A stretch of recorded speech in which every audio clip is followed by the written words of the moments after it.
Hello बच्चों, इस video के अंदर हम न्यूट्रिशन इन एनिमल्स चैप्टर के क्वेश्चन आंसर्स करेंगे। तो हमारा क्वेश्चन नंबर 1 है फिल इन द ब्लैंक्स। तो पार्ट ए है the main steps of nutrition in humans are. तो बच्चों यहाँ पर आपको बताना है कि ह्यूमंस के अंदर जो मेन स्टेप्स होते हैं न्यूट्रिशन के वो कौन कौन से होते हैं। तो देखिए सबसे पहले क्या होता है, इंजेशन, फिर डाइजेशन, फिर एब्जॉर्प्शन, फिर एसिमिलेशन और लास्ट में इजेशन। अब पार्ट बी है the largest gland in the human body is dash. तो ये बताइए कि ह्यूमन बॉडी के अंदर सबसे बड़ा ग्लैंड कौन सा है। तो वो है लिवर। तो यहाँ पर आप लिवर फिल कर दोगे। पार्ट सी है the stomach releases hydrochloric acid and dash juices which act on food. तो बच्चों देखिए हमारा जो स्टमक है ना, एक तो वो हाइड्रोक्लोरिक एसिड को रिलीज करता है और दूसरा वो डाइजेस्टिव जूसेस को रिलीज करता है। अब पार्ट डी है the inner wall of the small intestine has many finger like outgrowths called dash. तो देखिए हमारी जो स्मॉल इंटेस्टाइन की इनर वॉल होती है ना, उसके अंदर फिंगर लाइक प्रोजेक्शंस या फिंगर लाइक आउटग्रोथ होती हैं। तो उनको हम क्या कहते हैं, उनको हम कहते हैं विलाय। अब लास्ट पार्ट है amoeba digest its food in the dash. Amoeba कहाँ पर अपना खाना डाइजेस्ट करता है। तो बच्चों देखिए अमीबा जो होता है ना, वो अपने खाने को फूड वैक्यूल के अंदर डाइजेस्ट करता है। अब क्वेश्चन नंबर 2 है mark T if the statement is true and F if the statement is false. तो देखिए बच्चों यहाँ पर आपको ट्रू फॉल्स दिए गए हैं। तो पार्ट ए है digestion of starch starts in the stomach. तो ये स्टेटमेंट ट्रू है या फॉल्स है। तो देखिए बच्चों ये स्टेटमेंट एकदम फॉल्स है। क्यों? क्योंकि जो स्टार्च होता है ना, उसका डाइजेशन हमारे माउथ से ही स्टार्ट हो जाता है। अब पार्ट बी है the tongue helps in mixing food with saliva. तो हमारी जो टंग होती है वो खाने को सलाइवा के साथ मिक्स करने में हेल्प करती है। तो ये स्टेटमेंट ट्रू है।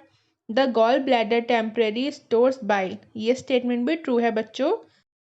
अब लास्ट पार्ट है D the ruminants bring back swallowed grass into their mouth and chew it for some time.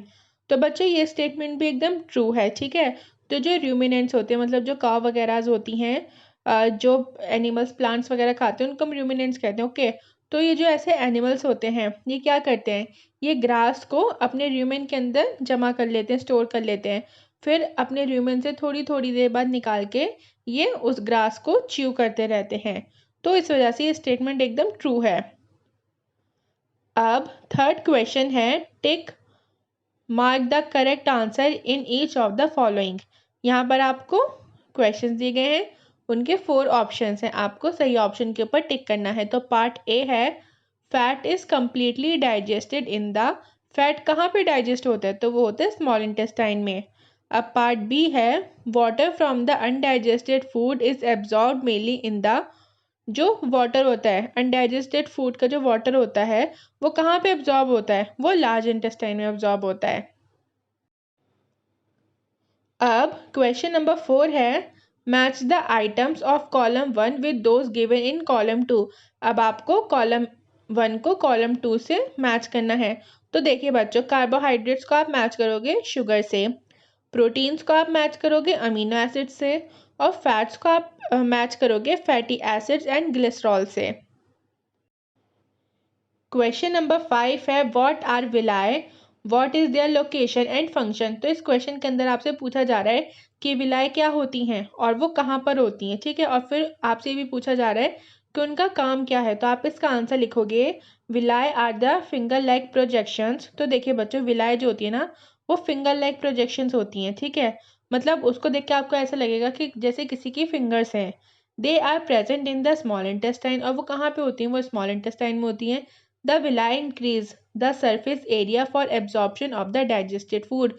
तो देखिए विलाई क्या करती हैं, विलाई जो होती है ना वो सरफेस एरिया इंक्रीज कर देती हैं ताकि जो डाइजेस्टेड फूड है वो अच्छे से एब्जॉर्ब हो पाए। अब क्वेश्चन नंबर 6 है where is the bile produced. Bile कहाँ पे बनता है, which component of the food does it help to digest. और ये खाने के हमारा जो फूड होता है उसके किस कॉम्पोनेंट को डाइजेस्ट करने में हेल्प करता है। तो देखिए बच्चों, आप इसका आंसर लिखोगे bile juice is produced in the liver and it helps in the digestion of fats. तो देखिए बाइल जूस जो होता है ना, वो लिवर में बनता है और ये फैट्स के डाइजेशन में हेल्प करता है। अब 7 है, name the type of carbohydrate that can be digested by ruminants but not by humans, give the reason also. अब आपसे बोला जा रहा है कि आपको उस कार्बोहाइड्रेट का नाम बताना है जिसको रूमिनेंट्स जो हैं वो क्या कर लेते हैं, डाइजेस्ट कर लेते हैं, लेकिन ह्यूमंस नहीं कर पाते, और आपको वजह भी बतानी है। तो आप इसका आंसर लिखोगे ruminants can digest cellulose but not humans because humans lack cellulase enzyme required to digest the cellulose। तो देखिए बच्चों, रूमिनेंट्स जो होते हैं वो सेलुलोज को डाइजेस्ट कर लेते हैं, लेकिन सेलुलोज को इंसान डाइजेस्ट नहीं कर पाते। क्यों? क्योंकि इंसानों के पास सेलुलोज को डाइजेस्ट करने के लिए सेलुलेज एंजाइम जो होता है वो नहीं होता। ओके, और ये सेलुलेज एंजाइम जो होता है वो रूमिनेंट्स के पास होता है, जिसकी वजह से रूमिनेंट सेलुलोज को डाइजेस्ट कर पाते हैं। अब क्वेश्चन नंबर 8 है, why do we get instant energy from glucose. हमें ग्लूकोज को खाते ही या ग्लूकोज को पीते हमें इतनी एनर्जी कैसे मिल जाती है? तो आप इसका आंसर लिखोगे we get instant energy because glucose is a simple sugar which is easily absorb by the blood.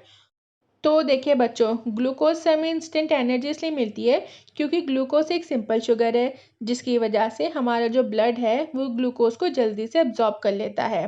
तो ये रीज़न है कि हमें ग्लूकोज लेते ही क्या मिल जाती है, इंस्टेंट एनर्जी। अब हम करेंगे question number 9, which part of the digestive canal is involved इन। तो देखिए बच्चों, फूड का एब्जॉर्प्शन कहाँ पे होता है? वो होता है स्मॉल इंटेस्टाइन में। च्यूइंग ऑफ फूड, हम कहाँ पे फूड को चबाते हैं? तो हम फूड को कहाँ पे चबाते हैं? हम चबाते हैं फूड को बकल कैविटी में। किलिंग ऑफ बैक्टीरिया, बैक्टीरिया कहाँ पे मरते हैं? तो वो स्टमक में मरते हैं। Complete digestion of food, food कहाँ पे कंप्लीटली डाइजेस्ट हो जाता है? तो वो होते हैं स्मॉल इंटेस्टाइन में। फॉर्मेशन ऑफ फीसिस, फीसिस कहाँ बनते हैं? तो वो बनते हैं लार्ज इंटेस्टाइन में। अब क्वेश्चन नंबर 10 है, right one similarity and one difference between nutrition in amoeba and human beings. अब आपको क्या करना है, आपको एक सिमिलैरिटी लिखनी है न्यूट्रिशन में अमीबा और ह्यूमंस की, ठीक है, और फिर आपको एक डिससिमिलैरिटी, एक डिफरेंस लिखना है अमीबा और ह्यूमन के न्यूट्रिशन में।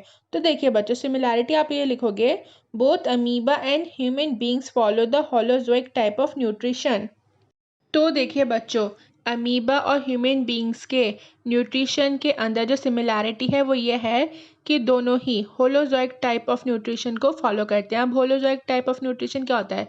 तो वो न्यूट्रिशन जिसके अंदर इंजेशन हो, डाइजेशन हो, एसिमिलेशन हो, इजेशन हो, मतलब ये सारे जो स्टेप्स होते हैं, ये सारे जो प्रोसेस होते हैं वो किसी भी इंडिविजुअल की बॉडी के अंदर हो। तो इस टाइप के न्यूट्रिशन को हम होलोजोइक टाइप ऑफ न्यूट्रिशन कहते हैं।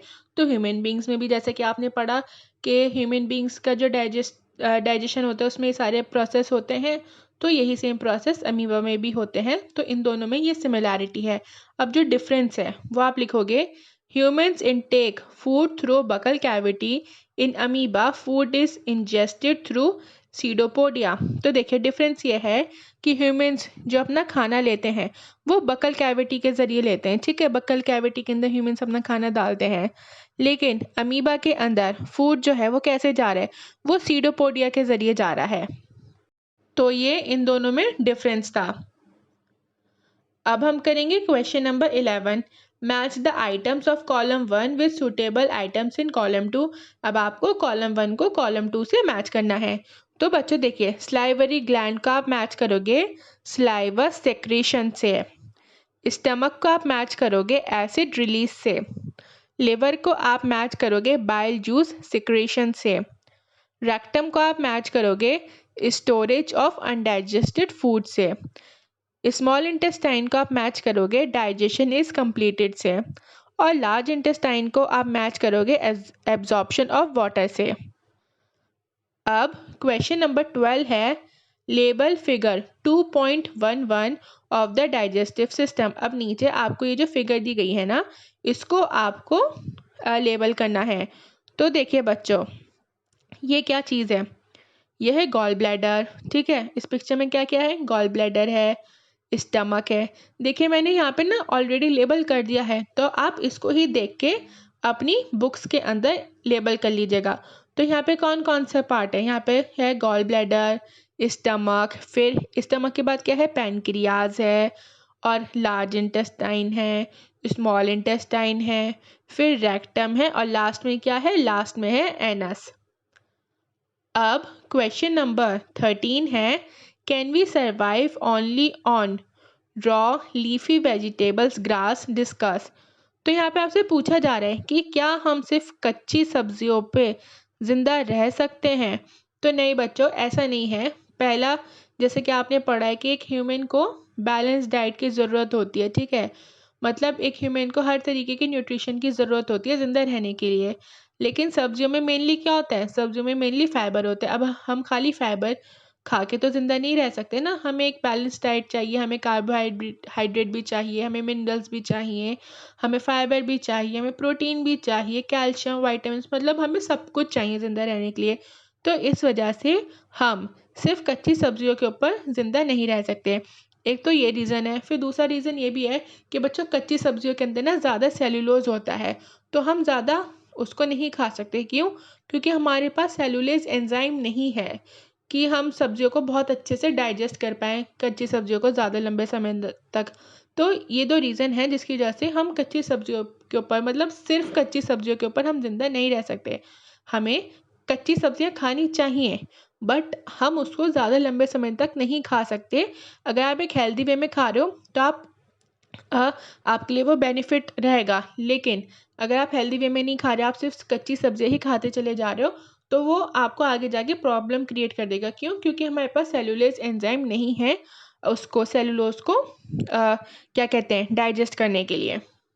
तो आप इस क्वेश्चन का आंसर लिखोगे, no we can not survive only on raw leafy vegetables grass, because to live a healthy life we should have a balance diet with all the nutrients. तो बस बच्चों, आपके क्वेश्चन आंसर्स इतने ही थे। I hope आपको video अच्छी लगी और समझ में आई हो। अगर वीडियो अच्छी लगी और समझ में आई तो चैनल को सब्सक्राइब, वीडियो को लाइक और शेयर करना ना भूलें, और साथ ही साथ बेल आइकन को भी दबा दें ताकि जब भी मैं कोई न्यू वीडियो डालूं तो आपको उसका नोटिफिकेशन मिल जाए।